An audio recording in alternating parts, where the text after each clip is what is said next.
हाँ, देखो हमने लास्ट लेक्चर में क्या देखा था, टाइप्स ऑफ लिगैंड देख लेते हैं हमने। मोनोडेंटेड, बायडेंटेड, पॉलीडेंटेड, एम्बीडेंटेड और फ्लेक्सीडेंटेड। तो हमारा फ्लेक्सीडेंटेड वाला जो कैटेगरी था वो बचा हुआ है, हमने एम्बीडेंटेड तक फिनिश कर लिया था, राइट। तो आज ना हम फ्लेक्सीडेंटेड देखेंगे। देखो अब ना ये जो फ्लेक्सीडेंटेड वाली जो कैटेगरी है ना, इसमें एक प्रॉब्लम है कि अगर लेट से कि आप बोर्ड एग्जाम के लिए प्रिपेयर कर रहे हो, महाराष्ट्र स्टेट बोर्ड के लिए बता रहा हूं, तो अगर आप उसके लिए प्रिपेयर कर रहे हो तो आपको स्टेट बोर्ड में सिर्फ मोनोडेंटेड मिलेगा, पॉलीडेंटेड मिलेगा जिसके अंदर बायडेंटेड और हेक्साडेंटेड होंगे, और आपको एम्बीडेंटेड मिलेगा। सिर्फ आपको इतनी ही कैटेगरी मिलेगी लिगैंड्स की। तो अगर आप लेट से बोर्ड एग्जाम के लिए कर रहे हो तो आप फ्लेक्सीडेंटेड को स्किप कर सकते हो, कोई प्रॉब्लम नहीं है। और जो मैंने पॉलीडेंटेड में ट्राइडेंटेड, टेट्रा, पेंटाडेंटेड पढ़ाए हैं उसको भी आप स्किप कर सकते हो। तो बोर्ड्स के लिए सिर्फ हम कितना करेंगे, मोनोडेंटेड करेंगे, पॉलीडेंटेड करेंगे, पॉलीडेंटेड में बायडेंटेड और हेक्साडेंटेड करेंगे, और एम्बीडेंटेड करेंगे, बस इतने ही। तो अब हम अपने ये जो सिलेबस के अकॉर्डिंग है ये स्टार्ट करते हैं। हमारा फ्लेक्सीडेंटेड बचा हुआ था, तो फ्लेक्सीडेंटेड से स्टार्ट करते हैं। देखो फ्लेक्सीडेंटेड लिगैंड क्या होते हैं। फ्लेक्सीडेंटेड लिगैंड्स, अब ना जैसे नाम से ही पता चल रहा है फ्लेक्सीडेंटेड है, ये फ्लेक्सिबल है। बाकी सब ऐसा मैं बोल सकता हूँ, बाकी सब रिजिड थे, वो फिक्स थे। हेक्साडेंटेड है तो वो 6 बॉन्ड बनाएगा, बायडेंटेड है 2 बॉन्ड बनाएगा, ट्राइडेंटेड है 3 बॉन्ड बनाएगा, मोनोडेंटेड होगा तो 1 बॉन्ड बनाएगा। और एम्बीडेंटेड जैसे मैंने बोला था, एम्बीडेंटेड वो थोड़े से डबल ढोल की टाइप होते हैं, दिखेगा दिखेगा 2 डोनर एटम, बट जब बॉन्ड बनाने की बारी आएगी तो वो सिर्फ एक ही बॉन्ड बनाएगा, राइट। तो ये फ्लेक्सीडेंटेड, ये फ्लेक्सिबल है। सर फ्लेक्सिबल है मतलब क्या है, फ्लेक्सिबल जब मैं ये वर्ड यूज कर रहा हूँ इसका मतलब क्या है कि ये जो फ्लेक्सीडेंटेड लिगैंड्स होते हैं ये कभी मोनोडेंटेड जैसा बिहेव करेंगे, कभी बायडेंटेड जैसा बिहेव करेंगे, कभी बायडेंटेड जैसा, कभी मोनोडेंटेड जैसे। तो फिर इनकी डेफिनेशन क्या बनती है, ligand ligands which shows variable denticity are called flexidentate ligand। ऐसे लिगैंड जो वेरिएबल डेंसिटी शो करते हैं उनको हम क्या बोलते हैं, flexidentate ligand. For example SO4 2 minus, CO3 2 minus, H2O3 2 minus, CS3 COO minus, etcetera. ये सब फ्लेक्सीडेंटेड लिगैंड की कैटेगरी में आते हैं, राइट। अब देखो कैसे, मान लो कि मेरे पास सल्फेट है, तो सल्फेट का स्ट्रक्चर कैसे होता है, SO4 2 माइनस है, तो सल्फेट का स्ट्रक्चर होगा S double bond O, double bond O, O minus, O minus. जब ये बायडेंटेड जैसा बिहेव करेगा, ये ऑक्सीजन भी मेटल को डोनेट करेगा, ये वाला ऑक्सीजन भी मेटल को डोनेट करेगा। तो ऐसे सिनेरियो में ये तो बायडेंटेड है, बायडेंटेड। और जब इसको मोनोडेंटेड जैसे बिहेव करना होगा तो ये सिर्फ किसी एक ऑक्सीजन से ही डोनेट करेगा, डिपेंडिंग ऑन द सिचुएशन, तब ये मोनोडेंटेड जैसा बिहेव करेगा। तो एक्चुअल में मैं क्या बोलना चाहता हूं कि ये जो सल्फेट लिगैंड होता है ये डिपेंडिंग ऑन द सिचुएशन बायडेंटेड जैसे भी बिहेव कर सकता है और मोनोडेंटेड जैसे भी बिहेव कर सकता है। तो ये कौन सी कैटेगरी में आ गया, फ्लेक्सीडेंटेड की कैटेगरी में आ गया। एक एग्जांपल से समझते हैं, एक्चुअल कॉम्प्लेक्स के एग्जांपल से।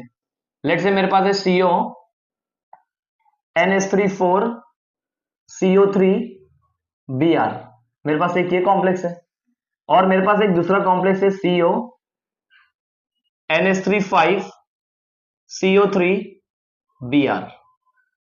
अब आप देखोगे तो यहाँ पे 4 अमोनिया, यहाँ पे 5 अमोनिया, बाकी सारी चीजें सेम है, राइट। तो अब यहाँ पे जो ये CO3 लिगैंड है कार्बोनेट, यहाँ पे ये बायडेंटेड है और यहाँ पे ये मोनोडेंटेड है, ठीक है। सो ये कैसे ज्वाइन हुआ होगा, कोबाल्ट है, कोबाल्ट को 4 अमोनिया कनेक्ट है,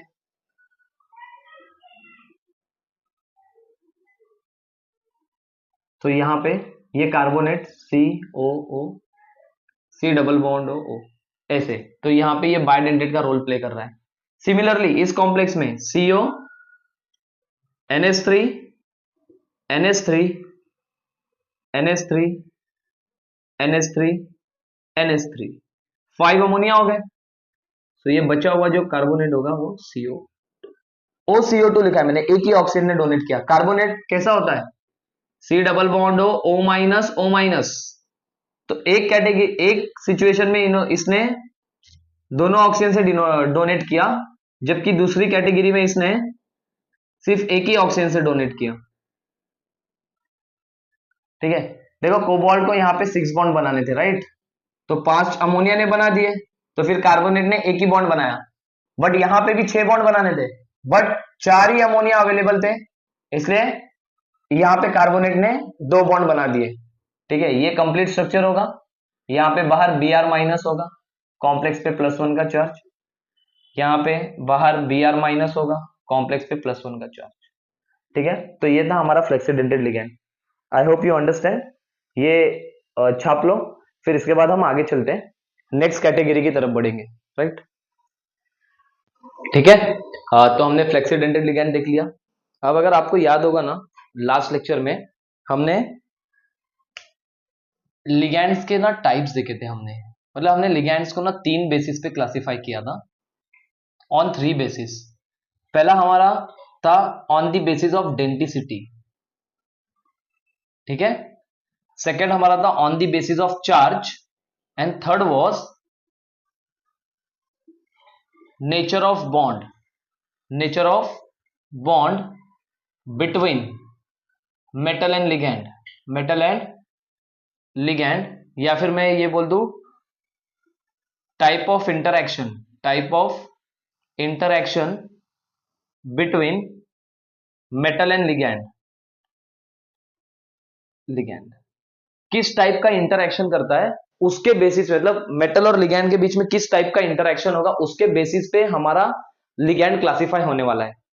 तो ये वाला जो पार्ट है ना, चार्ज वाला पार्ट, ये जब मैं आपको IUPAC सिखाऊंगा, IUPAC nomenclature of coordination compound, उसी में मैं आपको classification of ligand on the basis of charge भी सिखाऊंगा, उसी में मैं आपको ऑक्सीडेशन नंबर फाइंड आउट करना भी सिखाऊंगा। तो IUPAC में बेसिकली हम 3 टॉपिक कवर करेंगे, on the basis of charge ligand का classification, calculation of oxidation number, और थर्ड IUPAC इटसेल्फ। ठीक है, और उसमें मैं एक और टॉपिक इंक्लूड करूंगा, classification of complex on the basis of charge. तो हम ये 3-4 टॉपिक ना एक में ही हम समअप करके सीख लेंगे।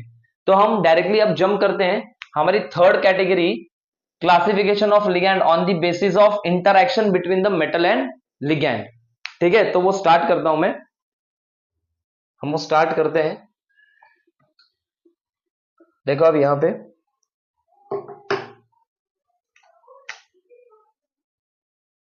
Types of ligand, types of ligand on the basis of, on the basis of type of interaction, type of interaction between metal and ligand, metal और लिगैंड के बीच में कौन से टाइप का इंटरेक्शन होगा उसके बेसिस पे हम लिगैंड को क्लासिफाई कर रहे हैं। तो इसमें सबसे पहला जो लिगैंड होता है फर्स्ट टाइप का, वो होता है क्लासिकल लिगैंड, और जो सेकंड होता है वो होता है non classical ligand, non classical ligand. तो हमारा मेन मोटो है, हम इसको ज्यादा से ज्यादा डिस्कस करेंगे। अच्छा, व्हाट इज क्लासिकल लिगैंड? अभी तक हम जो पढ़ते आए हैं, मोनोडेंटेड, बायडेंटेड, पॉलीडेंटेड, एम्बीडेंटेड, फ्लेक्सीडेंटेड, ये सारे के सारे जो लिगैंड थे ये क्लासिकल लिगैंड थे। तो सर हम कैसे आइडेंटिफाई करेंगे कौन से क्लासिकल कौन से non classical? Ligands, ligands which donate, which donates only lone pair, only lone pair to metal, atom और आयन, जो मेटल को सिर्फ लोन पेयर डोनेट करते हैं ऐसे लिगैंड्स को बोलते हैं क्लासिकल लिगैंड। इसका मतलब सर जो लोन पेयर डोनेट नहीं करते उनको नॉन क्लासिकल बोलते हैं? नहीं, ऐसा नहीं है।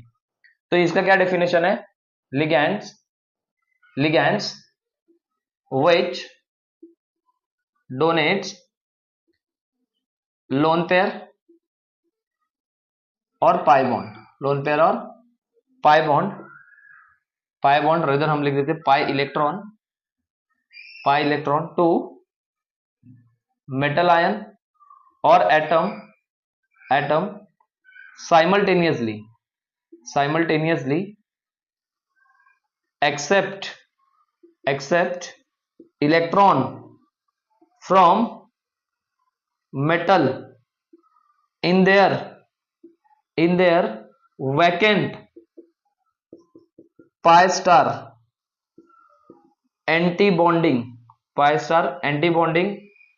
molecular orbital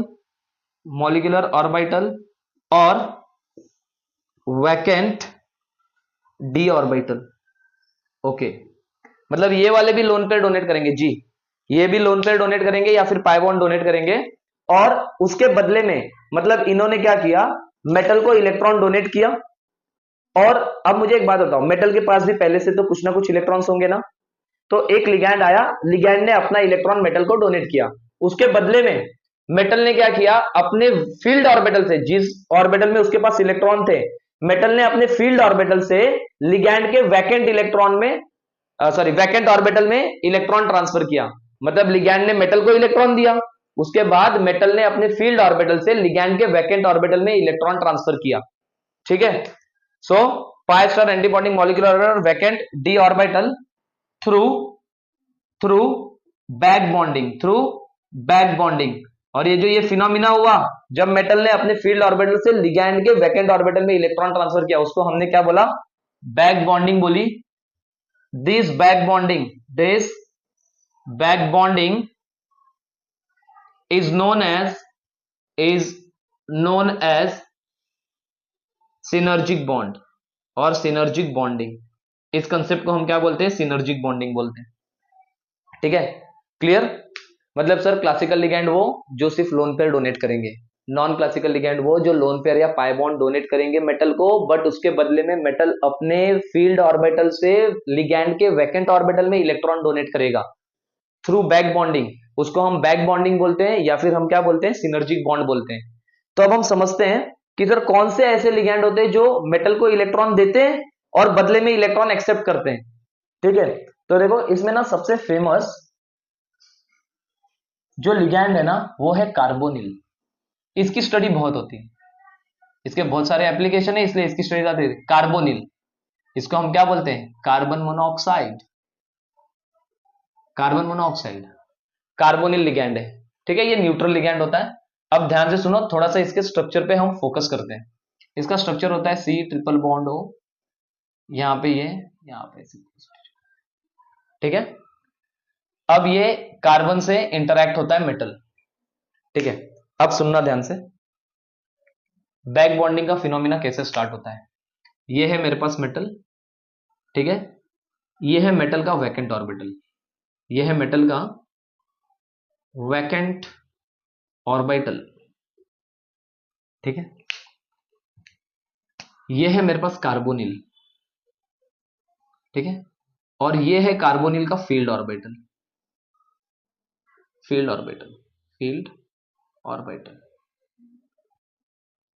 साथ ही यहां पे वैकेंट का मेटल का कुछ फील्ड ऑर्बिटल होगा।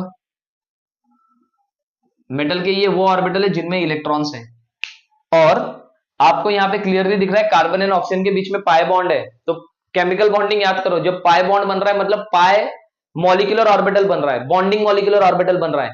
तो अगर बॉन्डिंग मॉलिक्यूलर ऑर्बिटल बना है मतलब एंटी बॉन्डिंग मॉलिक्यूलर भी ऑर्बिटल होगा। तो अगर एंटी बॉन्डिंग मॉलिक्यूलर ऑर्बिटल होगा तो यहां पे ये कार्बोनिल का पाई स्टार ऑर्बिटल है, pi star anti bonding molecular orbital है, एंटी बॉन्डिंग मॉलिक्यूलर ऑर्बिटल। तो ये कार्बोनिल का एंटी बॉन्डिंग मॉलिक्यूलर ऑर्बिटल है। अब सबसे पहला इंटरेक्शन क्या होता है, जो कार्बोनिल है वो अपना इलेक्ट्रॉन डोनेट करता है।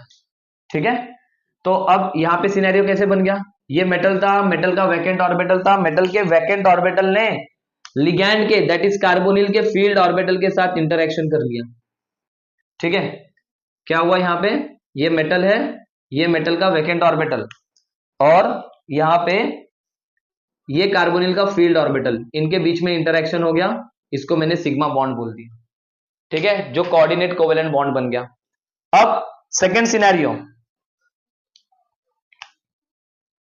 सिनेरियो देखो क्या है, मैं यहां पे डबल बॉन्ड ड्रॉ कर रहा हूं, रीजन समझाता हूं। अब ये यहां पे इसका पाई स्टार और ये इसका भरा हुआ D orbital that is filled orbital of metal. तो अब ये क्या करेगा, मेटल रिटर्न में इलेक्ट्रॉन इसके पाई स्टार एंटी बॉन्डिंग में डोनेट करेगा। अब डोनेट करने की वजह से पहले यहां पे ट्रिपल बॉन्ड था, अब जैसे ही कार्बन को यहां से इलेक्ट्रॉन मिल रहा है एंटी बॉन्डिंग में, जैसे ही इलेक्ट्रॉन गया तो बॉन्डिंग मॉलिक्यूलर ऑर्बिटल के जो इलेक्ट्रॉन्स होंगे वो रिपल हो जाएंगे और वो ऑक्सीजन पे शिफ्ट हो गए। तो ये जो ये ट्रिपल बॉन्ड था ये किस में कन्वर्ट हो गया, डबल बॉन्ड में कन्वर्ट हो गया। ठीक है, अब ये जो ये बाय बॉन्ड बना तो आपको ना ये जो बैक बॉन्ड है पाई बॉन्ड है आपको फील आ रहा होगा ये ऐसा कुछ बना है, राइट। तो पाई बॉन्ड भी ऐसे ही बनता था, तो मैंने इसको क्या बोल दिया, पाई बॉन्ड बोल दिया। यही हो गया आपका बैक बॉन्डिंग, बैक बॉन्डिंग। यही होगी आपकी synergic bond, synergic bond, bond. ठीक है, अब ध्यान से सुनना, क्या इस कार्बोनिल ने मेटल से electron pi star anti bonding में एक्सेप्ट किया है कि नहीं एक्सेप्ट किया है। इसीलिए हम इस कार्बोनिल को पाई एक्सेप्टर लिगैंड भी बोलेंगे, पाई एक्सेप्टर लिगैंड। अब जैसे ही मैंने इसको पाई एक्सेप्टर लिगैंड बोला, लिविस एसिड बेस वाले अंकल वो दूर बैठे थे, उन्होंने देख लिया कि ये लिगैंड क्या कर रहा है, अपने वैकेंट ऑर्बिटल में मेटल से इलेक्ट्रॉन एक्सेप्ट कर रहा है। तो उन्होंने जो थ्योरी दी थी कि what are Lewis acids, the chemical substance which accepts the electron pair. तो अब ये कार्बोनिल क्या कर रहा है, मेटल से इलेक्ट्रॉन एक्सेप्ट कर रहा है, तो इसीलिए इसका एक और नाम आ गया पाई एसिड लिगैंड, पाई एसिड लिगैंड। ठीक है, सेकंड पॉइंट, मेटल ने अपने डी ऑर्बिटल से कार्बोनिल के पाई स्टार एंटी बॉन्डिंग में इलेक्ट्रॉन को डोनेट किया है। अब ये कार्बन एंड ऑक्सीजन दोनों भी सेकंड पीरियड के हैं, तो इनका जो एंटी बॉन्डिंग भी होगा वो पी ऑर्बिटल से बना होगा, और मेटल ने इलेक्ट्रॉन कहां से दिया, डी में, और उनका एंटी बॉन्डिंग कौन सा, पी वाला, इसीलिए इसको नाम दिया गया डी पाई पी पाई बैक बॉन्डिंग। ये क्वेश्चन भी एग्जाम में पूछते हैं। तो कौन सी बैक बॉन्डिंग हुई यहां पे, डी पाई पी पाई बैक बॉन्डिंग हुई, राइट। अभी चीजें खत्म नहीं हुई है, अभी चीजें स्टार्ट हो रही है। ठीक है, ये कॉपी कर लो, फिर मैं इस डायग्राम को यहाँ पे शिफ्ट करता हूं और फिर मैं आपको आगे की चीजें एक्सप्लेन करता हूं। ओके, ठीक है, फटाफट से कॉपी कर लो ये। ठीक है, आगे बढ़ते हैं। देखो अभी तक ये देखा ना, अब आगे देखो। अब सर ये क्यों पढ़ रहे हैं, लेकिन पढ़ क्यों रहे हैं वो ध्यान से सुनना, फिर एग्जाम्पल दे देंगे कि कौन से ऐसे लिगैंड्स है जो पाई एक्सेप्टर का काम करते हैं। ठीक है, अब ध्यान से सुनो, जैसे अब मेरे पास ये मेटल है और मेटल किससे कनेक्टेड है, सी से, सी किससे कनेक्टेड है, ओ से। मेटल क्या कर रहा है, सिनर्जिक बॉन्ड दिखा रहा है। ठीक है, अब ये जो सिनर्जिक बॉन्ड होता है किसके ऊपर डिपेंड करेगा, ये बैक बॉन्डिंग हो क्यों रही है, मेटल इलेक्ट्रॉन दे रहा है, कार्बन इलेक्ट्रॉन एक्सेप्ट कर रहा है, तो मैं ऐसे बोलूं synergic bond is dependent on donating tendency of metal and accepting tendency of ligand. तो सिनर्जिक बॉन्ड किसके ऊपर डिपेंड होता है, सिनर्जिक बॉन्ड या bonding depends on donating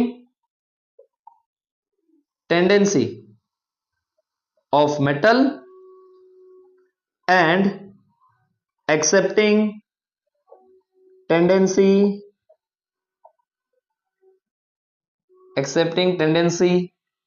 of ligand।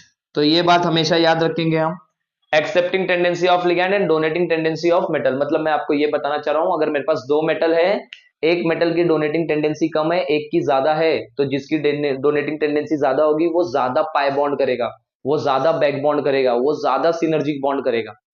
ठीक है, अब आगे चलते हैं। अब आप ध्यान से सुनो, एक ना बहुत कॉमन फंडा होता है कि अगर मुझे कोई नया बॉन्ड बनाना है ना, तो मुझे मेरा पुराना बॉन्ड ब्रेक करना पड़ेगा।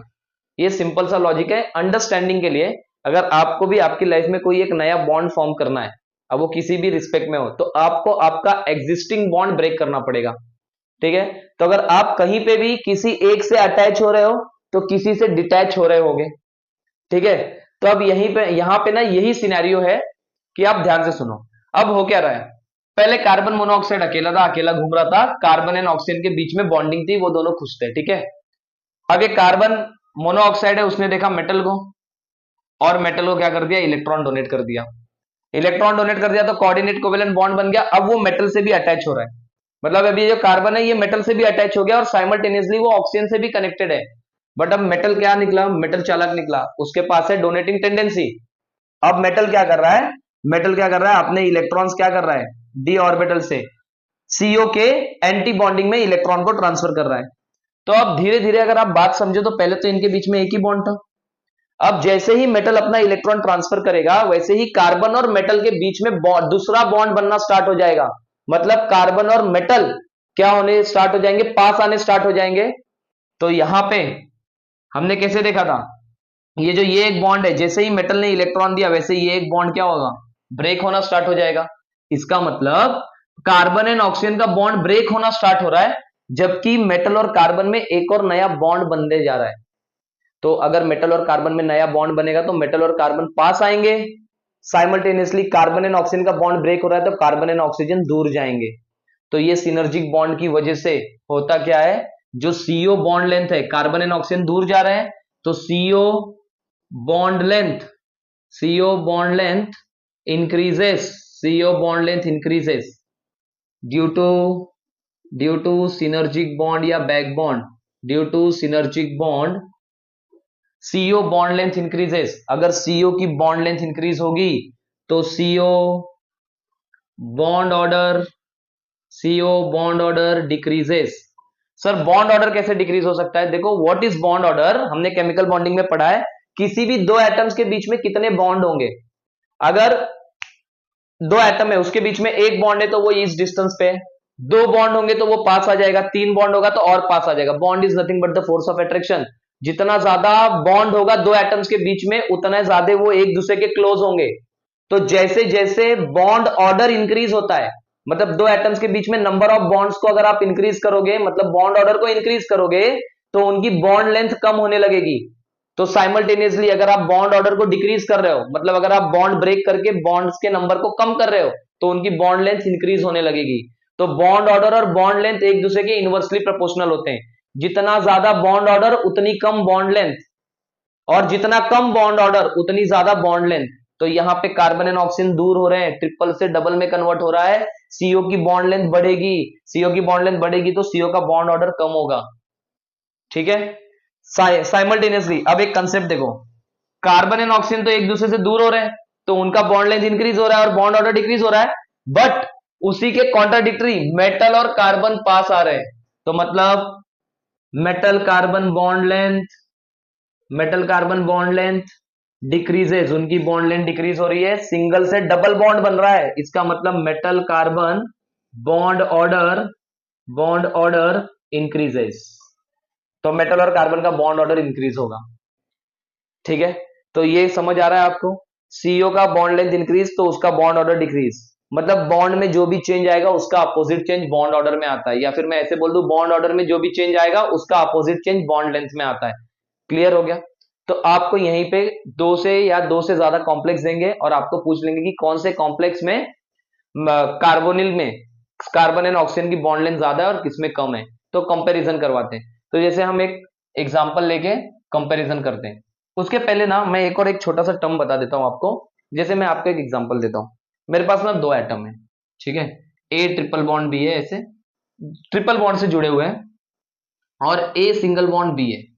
ठीक है, अब सीधी सी बात है कि ए और बी में अगर ट्रिपल बॉन्ड है ना तो वो ज्यादा अट्रैक्टेड होंगे, और ए और बी में, यहां वाले ए बी में अगर सिंगल बॉन्ड है तो ये कम अट्रैक्टेड होंगे।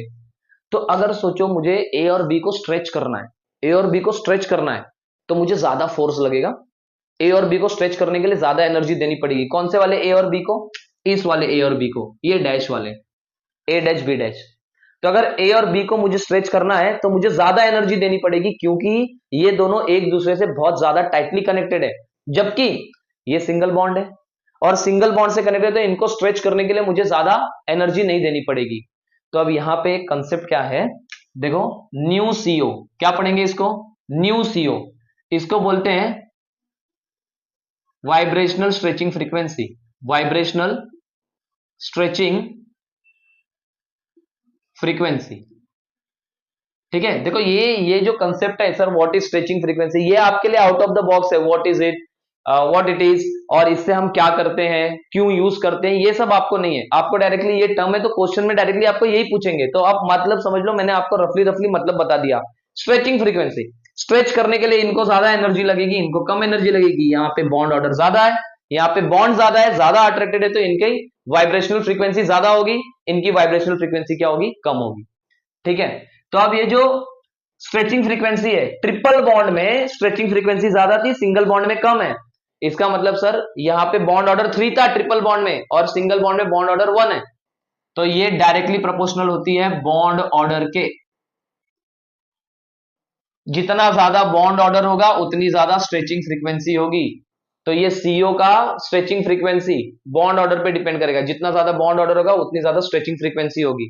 एक क्वेश्चन करते हैं और उससे समझते हैं। ठीक है, मेरे पास है वी CO/6 एक कॉम्प्लेक्स है, ठीक है, प्लस फिर मेरे पास एक कॉम्प्लेक्स है वी CO/6 कोई चार्ज नहीं, वी CO/6 माइनस। देखो ये CO जो कार्बोनिल लिगैंड है ना, ये न्यूट्रल लिगैंड होता है, ठीक है, इसके ऊपर कोई चार्ज नहीं होता।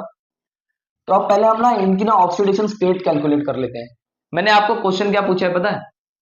क्वेश्चन है CO bond length in all this compound, compare करना है आपको CO बॉन्ड लेंथ, फिर आपको कंपेयर करना है CO बॉन्ड ऑर्डर, फिर आपको कंपेयर करना है मेटल कार्बन बॉन्ड लेंथ, और उसके बाद कंपेयर करना है metal carbon bond order, metal carbon bond order भी कंपेयर करनी है। ठीक है, फिर हम न्यू CO भी कंपेयर कर लेंगे, कोई प्रॉब्लम वाली बात नहीं है। तो हम कंपेयर करना स्टार्ट करते हैं। ये न्यूट्रल लिगैंड्स है, ऑक्सीडेशन स्टेट निकालोगे तो वेनेडियम को मैंने X कंसिडर किया और इसको Y, ये सारे के सारे न्यूट्रल लिगैंड है, तो इक्वेशन बनेगा X + 6Y = +1। अगर ये न्यूट्रल है तो इसका चार्ज 0 आ गया, तो X की वैल्यू आ जाएगी +1। सिमिलरली यहाँ पे अगर आप देखो वेनेडियम को, ये सारे न्यूट्रल लिगैंड है, यहाँ पे चार्ज भी 0 है, तो X की वैल्यू क्या आ जाएगी 0, मतलब यहाँ पे वेनेडियम के ऊपर चार्ज है 0, यहाँ पे वेनेडियम पे चार्ज है +1, जबकि यहाँ पे X की वैल्यू, ये न्यूट्रल है सारे, तो X की वैल्यू आएगी -1, यहाँ पे वेनेडियम पे चार्ज है -1। तो मुझे इतना तो पता है कि सर अगर किसी मेटल पे माइनस का चार्ज है, किसी स्पीशीज पे माइनस चार्ज है, इसका मतलब उसके पास इलेक्ट्रॉन ज्यादा है, वो इलेक्ट्रॉन रिच है, और अगर किसी स्पीशीज पे पॉजिटिव का चार्ज है, इसके मतलब उसके पास इलेक्ट्रॉन कम है। तो हम ये कंपेयर कैसे करेंगे, CO बॉन्ड लेंथ को कंपेयर कैसे करना है? तो CO बॉन्ड लेंथ को कंपेयर करने के लिए देखो हम क्या करेंगे, मैं आपको बताता हूं। जितना ज्यादा सिनर्जिक बॉन्ड होगा, जितना ज्यादा सिनर्जिक बॉन्ड होगा वो ढूंढ लो कि किसमें सिनर्जिक बॉन्डिंग ज्यादा है, मतलब बैक बॉन्डिंग ज्यादा है। अगर बैक बॉन्डिंग ज्यादा होगा तो मेटल ज्यादा से ज्यादा इलेक्ट्रॉन कार्बन को देगा, मतलब मेटल कार्बन के ज्यादा से ज्यादा पास आएगा, तो कार्बन उतना ही ऑक्सीजन से दूर जाएगा। मतलब सर बैक बॉन्डिंग ज्यादा होगी तो CO का बॉन्ड लेंथ ज्यादा होगा।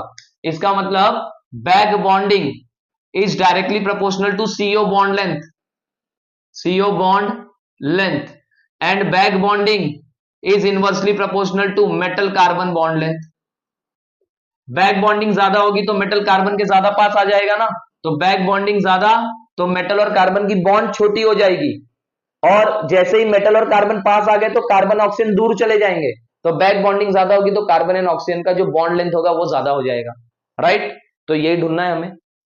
अब मुझे बताओ ये वाला वेनेडियम इलेक्ट्रॉन रिच है या नहीं है? इलेक्ट्रॉन रिच है। अभी मैंने आपको बताया कि सिनर्जिक बॉन्डिंग डोनेटिंग और एक्सेप्टिंग टेंडेंसी पे डिपेंड करती है, सब में CO है तो सबकी एक्सेप्टिंग टेंडेंसी तो सेम ही है। अब डोनेटिंग टेंडेंसी को देखेंगे, यहाँ पे वेनेडियम इलेक्ट्रॉन रिच है, मतलब ये ज्यादा इलेक्ट्रॉन डोनेट करेगा। अगर ये ज्यादा इलेक्ट्रॉन कार्बन को डोनेट कर रहा है, इसका मतलब यहाँ पे मोर बैक बॉन्डिंग होगी, मोर बैक बॉन्डिंग। और अगर यहाँ पे मोर बैक बॉन्डिंग होगी तो यहाँ पे क्या होगा, लार्जेस्ट CO बॉन्ड लेंथ, इसकी बॉन्ड लेंथ सबसे ज्यादा होगी इसमें। अब आते दूसरे, यहाँ पे वेनेडियम 0 है, यहाँ पे वेनेडियम प्लस है, यहाँ पे वेनेडियम बेचारा इसके पास इलेक्ट्रॉन ही नहीं है, मतलब पॉजिटिव चार्ज है, बट पॉजिटिव चार्ज के कंपैरिजन में वेनेडियम पे जब कोई चार्ज नहीं है, तो ये वाला वेनेडियम इसके कंपैरिजन में तो ज्यादा इलेक्ट्रॉन रिच होगा, इसके पास ज्यादा इलेक्ट्रॉन है, इसके पास कम, क्योंकि इसके पास पॉजिटिव चार्ज है, बेचारा का इलेक्ट्रॉन ही कोई लेके चला गया है, ऐसा समझ लो। तो इसके पास इलेक्ट्रॉन कम है, इसके पास इलेक्ट्रॉन ज्यादा है। तो अगर मैं इसको बोल दूं A, B और C, तो A वाले के पास सबसे कम इलेक्ट्रॉन है, तो अगर A वाले के पास सबसे कम इलेक्ट्रॉन है तो इस केस में क्या होगा, लीस्ट बैक बॉन्डिंग होगी, लीस्ट बैक बॉन्डिंग। और यहाँ पे बैक बॉन्डिंग सबसे कम है, इसका मतलब मेटल सबसे कम इलेक्ट्रॉन कार्बन को देगा। अगर मेटल कार्बन को इलेक्ट्रॉन कम दे रहा है तो सीओ का बॉन्ड लेंथ ज्यादा इंक्रीज नहीं होगा। इसका मतलब यहां पे क्या आ जाएगा, लीस्ट सीओ बॉन्ड लेंथ। तो सर हमें सबसे ज्यादा कौन सा मिला सीओ बॉन्ड लेंथ, सी में। तो सीओ बॉन्ड लेंथ सी का ज्यादा होगा due to more back bonding. A का सबसे कम होगा तो बीच में कौन आ जाएगा, B. Sir bond order, bond order क्या होता है, सबसे छोटा बॉन्ड सबसे ज्यादा बॉन्ड ऑर्डर। तो बॉन्ड ऑर्डर ए का ज्यादा होगा देन बी का और सी का सबसे कम होगा, इनवर्स रिलेशन है। आओ मेटल कार्बन बॉन्ड लेंथ पे चलते हैं। सबसे ज्यादा बॉन्ड ऑर्डर बैक बॉन्डिंग यहां पे, सबसे ज्यादा अगर बैक बॉन्डिंग यहां पे है मतलब यहां पे मेटल ने ज्यादा इलेक्ट्रॉन डोनेट किया कार्बन को, तो यहां पे मेटल और कार्बन का बॉन्ड सबसे छोटा होगा। मतलब मेटल कार्बन की बॉन्ड लेंथ सबसे छोटी किसमें आएगी, सी में, सबसे छोटी सी में आएगी। ठीक है, उसके बाद यहां पे इसमें तो मेटल के पास इलेक्ट्रॉन ही नहीं था, तो सबसे कम बैक बॉन्डिंग यहां पे हुई है, सबसे कम बैक बॉन्डिंग यहां पे, मतलब मेटल ने सबसे कम इलेक्ट्रॉन यहां पे कार्बन को दिया है, मतलब यहां पे कार्बन और मेटल के बीच में दूरियां ज्यादा है। इसका मतलब सबसे बड़ा जो मेटल और कार्बन का बॉन्ड होगा वो ए में होगा, और बी इंटरमीडिएट है, ना इसके पास निगेटिव चार्ज है ना पॉजिटिव चार्ज है। तो मतलब ये बी वाला प्लस वाले से ज्यादा इलेक्ट्रॉन रखता है और माइनस वाले से कम इलेक्ट्रॉन रखता है, इसलिए वो बार बार बीच में आ रहा है। ठीक है, अब बॉन्ड ऑर्डर निकालेंगे। सी का बॉन्ड लेंथ कम है, इसका मतलब सी का बॉन्ड ज्यादा होगा, फिर B and then A. Clear हो गया। अब मुझे बताओ अगर मैंने आपको यहीं पे न्यू सीओ पूछ लिया होता तो आप क्या करते, बॉन्ड ऑर्डर निकाल लेते, बॉन्ड ऑर्डर निकालते, और बॉन्ड ऑर्डर डायरेक्टली किसके प्रोपोर्शनल, न्यू सीओ। तो न्यू सीओ तो क्या आ जाता, ए बी सी, या फिर आप बॉन्ड लेंथ निकाल लेते बैक बॉन्डिंग के थ्रू, और फिर बॉन्ड ऑर्डर का जो ऑर्डर होगा वही स्ट्रेचिंग फ्रीक्वेंसी का भी ऑर्डर होगा, राइट। तो ऐसे क्वेश्चंस आपको एग्जाम में पूछते हैं, राइट। अब आगे देखते हैं, सुनो। तो ये एक क्वेश्चन हो गया। अब ना कुछ लिगैंड्स हैं, मैं उनकी ना पाई एक्सेप्टर, मतलब वो कितना इलेक्ट्रॉन एक्सेप्ट कर सकते हैं, उनका मैं एक ऑर्डर लिख के देता हूं, और उसके बेसिस पे हम कुछ दो चार क्वेश्चंस करते हैं, राइट। जैसे देखो, पाई एक्सेप्टर टेंडेंसी, पाई एक्सेप्टर टेंडेंसी, ठीक है। तो पाई एक्सेप्टर टेंडेंसी कौन कौन से लिगैंड की, जैसे मेरे पास है पीएफ3, पीएफ3 ज्यादा इलेक्ट्रॉन एक्सेप्ट करता है एज कंपेयर टू पीसीएल3, पीसीएल3 ज्यादा इलेक्ट्रॉन एक्सेप्ट करता है एज कंपेयर टू पीओआर3, और पीओआर3 ज्यादा इलेक्ट्रॉन एक्सेप्ट करता है एज कंपेयर टू पीआर3। मतलब मैं ये बोल दूं इसके पास डोनेटिंग एक्सेप्टिंग टेंडेंसी बहुत ज्यादा होती है, सॉरी नॉट एक्सेप्टिंग, इसका जो पाई एक्सेप्टर टेंडेंसी है वो कम है, लोएस्ट लोएस्ट पाई एक्सेप्टर टेंडेंसी, टेंडेंसी ये सबसे लोएस्ट है। मतलब ये ज्यादा से ज्यादा इलेक्ट्रॉन मेटल को दे देगा बट मेटल से कुछ ले नहीं पाता है। ये क्या करेगा, मेटल को इलेक्ट्रॉन देगा भी बट बदले में बहुत ज्यादा इलेक्ट्रॉन ले लेगा। मतलब ये ज्यादा इलेक्ट्रॉन मेटल से खींचता है, ये थोड़ा कम फॉलोड बाय दिस, और ये सबसे कम। मतलब ये मेटल को देने की टेंडेंसी ज्यादा रखता है, मेटल से लेने की टेंडेंसी कम रखता है, इसलिए लोवेस्ट पाई एक्सेप्टर टेंडेंसी। ठीक है, अब हम थोड़े से एग्जांपल देख लेते हैं कौन कौन से लिगैंड्स हैं जो पाई एक्सेप्टर टेंडेंसी दिखाते हैं, और फिर हम आगे बढ़ेंगे, इस बेसिस पे हम कुछ क्वेश्चन सॉल्व करेंगे। ठीक है, तो अगर आप देखो यहाँ पे एक काम करते हैं, इसको पहले कॉपी कर लो फिर देखते हैं। ठीक है, ठीक है। सो देख लिया हमने, अब हम एग्जांपल देखते हैं कि पाई एक्सेप्टर लिगैंड कौन कौन से होते हैं, और फिर कुछ क्वेश्चन सॉल्व करेंगे। ठीक है, example for pi acceptor ligands, done. Now देखो एग्जांपल कौन कौन से हैं, CO carbonyl, NO NO plus, ठीक है, CN माइनस, PR3, ASH3, ठीक है, C2H4, C6H6, CH triple bond CH that is C2H2, C5H5 minus etcetera. ये सारे आपको क्या मिलेंगे, पाई एक्सेप्टर लिगैंड मिलेंगे। ठीक है, अब इसमें खास बात ये है कि ये जो ये वाले हैं, ये पाई स्टार एंटी बॉन्डिंग में, पाई स्टार एंटी बॉन्डिंग में एक्सेप्ट करते हैं, ठीक है। अब ये वाले जो हैं इनके पास पाई स्टार तो नहीं, ये वैकेंट डी ऑर्बिटल में एक्सेप्ट करते हैं, वैकेंट डी ऑर्बिटल में एक्सेप्ट करते हैं। ये भी पाई स्टार में एक्सेप्ट करता है, ये बेंजीन है, ये भी पाई स्टार में एक्सेप्ट करता है, और यहां पे ये जितने हैं ये भी पाई स्टार वाले हैं। तो ये कैसे वैकेंट डी ऑर्बिटल में एक्सेप्ट करने वाले हैं, ठीक है। तो ये एक्सेप्टर ही है, सारे एक्सेप्टर वाले लिगैंड है। अब देखो क्वेश्चन ये है, ठीक है, क्वेश्चन ये होता है कि मान लो मेरे पास ये है NaCO/4 है, और मेरे पास है NaCO/3PF3। मैंने आपको क्या पूछ लिया है, मैंने आपको पूछ लिया है CO bond length, CO bond length. अब CO बॉन्ड लेंथ आपको पता करना है, तो सर हमें पता है कि अगर बैक बॉन्डिंग ज्यादा होगी तो CO की बॉन्ड लेंथ ज्यादा होगी। तो आप चेक कर ले कि बैक बॉन्डिंग किसमें ज्यादा है। तो अगर मैं यहां पे ये कॉम्प्लेक्स देखूं, ठीक है, देखो ये जो है PF3, ये ना इलेक्ट्रॉन बहुत ज्यादा यहां पे खींच रहा है। रीजन, फॉस्फोरस है, उसके ऊपर फ्लोरीन लगा हुआ है, फ्लोरीन हाईली इलेक्ट्रोनिगेटिव, फॉस्फोरस से इलेक्ट्रॉन खींचेगा।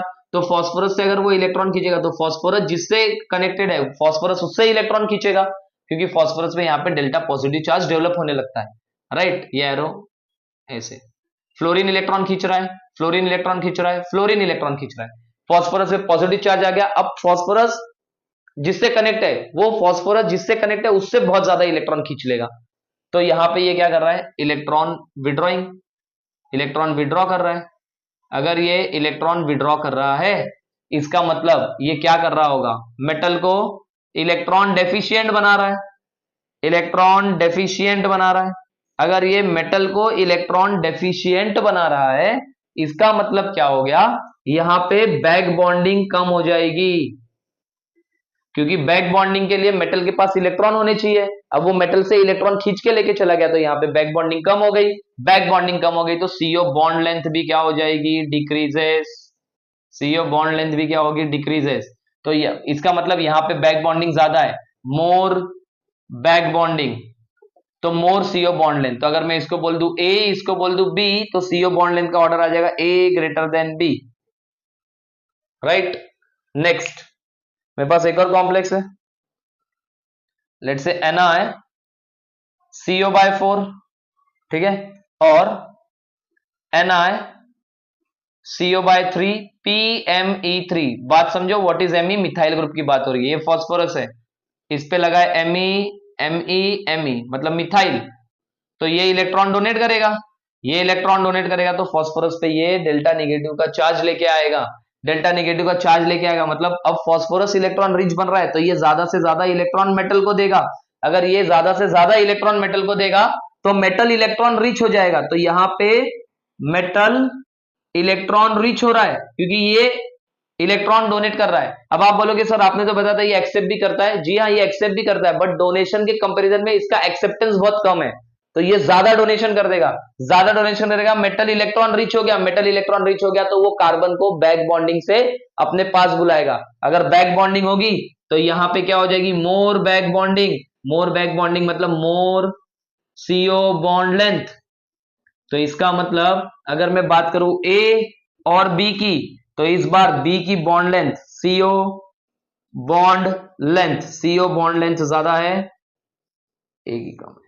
दिस इज द आंसर, ठीक है। अब एक और क्वेश्चन है, compare CO bond length, CO bond length को कंपेयर करना है, ठीक है। अगर हम CO बॉन्ड लेंथ को कंपेयर करेंगे तो क्या होगा, देखो ध्यान से।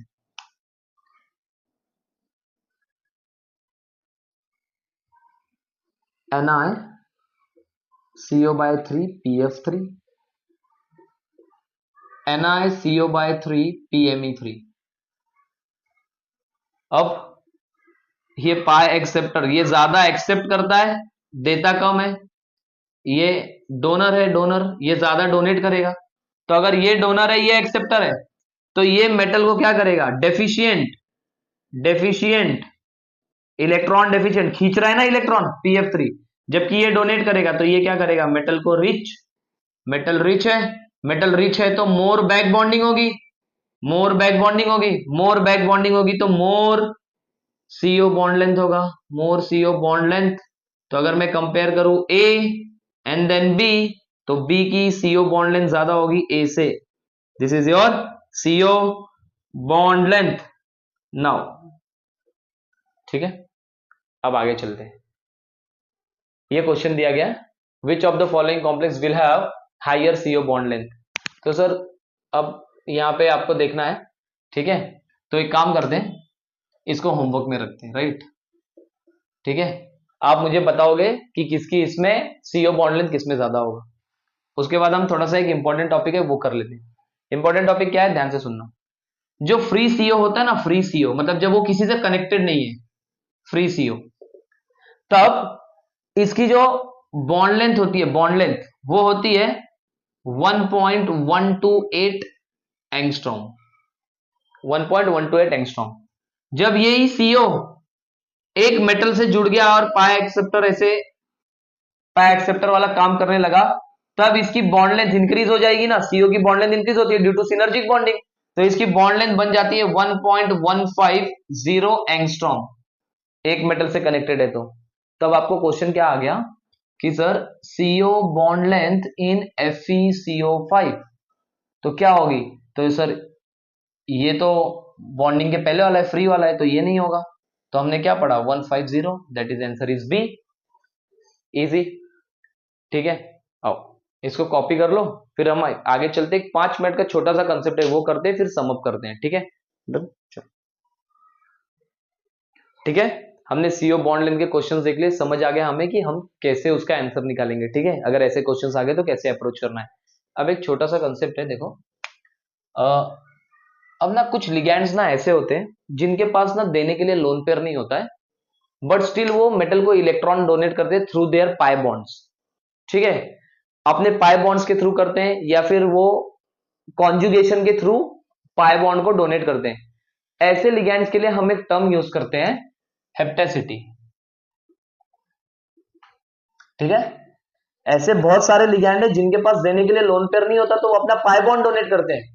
तो ऐसे लिगैंड के लिए हम वो मोनोडेंटेड, बायोडेंटेड, ट्राइडेंटेड ये टर्म यूज नहीं करते। ऐसे लिगैंड के लिए हम कौन सा टर्म यूज करते हैं, हेप्टेसिटी। ठीक है, तो आओ समझते हैं। जैसे फॉर एग्जांपल मेरे पास है ये alkyne CH2 double bond CH2, अब इसके पास लोन पेयर नहीं है डोनेट करने के लिए, तो ये मेटल से कनेक्ट होगा थ्रू दिस पाई बॉन्ड।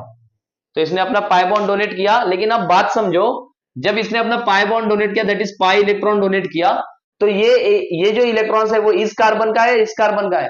मतलब जब इसने ये डोनेट किया, इसका मतलब है ये दोनों कार्बन बॉन्डिंग में इन्वॉल्व हो रहे हैं, दोनों कार्बन बॉन्डिंग में इन्वॉल्व हो रहे हैं। तो बताओ इस लिगैंड के कितने एटम मेटल से कनेक्ट हो रहे हैं, 2 एटम, इसलिए मैं इसकी हेप्टेसिटी लिखूंगा ईटा 2। हेप्टेसिटी को डिनोट करते हैं ईटा से। किसे डिनोट करते हैं, ईटा से। तो इसकी हेप्टेसिटी कितनी आ गई, 2 हेप्टेसिटी होगी, राइट।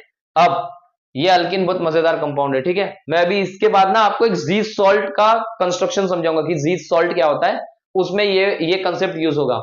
आप देखो यहां पे पाई बॉन्ड था, इसका मतलब अल्किन के पास क्या होगा, पाई स्टार होगा, पाई एंटी बॉन्डिंग मॉलिक्यूलर ऑर्बिटल होगा।